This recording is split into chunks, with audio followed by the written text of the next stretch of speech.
As per the weekly outlook, EURUSD came with downside pressure and ended the week with a bearish weekly candle.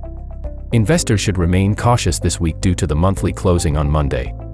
Based on the weekly price action, a bearish weekly candle below the 1.089 level is needed before aiming for a stable bearish trend. The 200-day SMA level is below this level at the 1.073 level, which could open the possibility of a mean reversion. On the other hand, a bullish recovery and a stable price above the 1.090 level could keep the current bullish bias unchanged.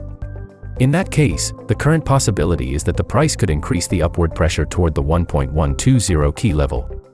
A bearish W1 candle below the 1.089 level could extend the loss this week. Moreover, a bearish pressure below E55 and 100-day SMA levels could be dangerous for bulls. The current 200 SMA is at 1.073 level, which indicates a pending mean reversion.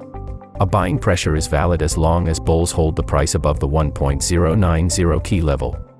However, the week may come with bearish pressure, where the primary aim is to test the 1.095 level. Below this level, we may expect the price to extend toward the 1.090 level. The current 20-day SMA level is at 1.106, and the upward pressure is solid as long as the price trades above this dynamic level.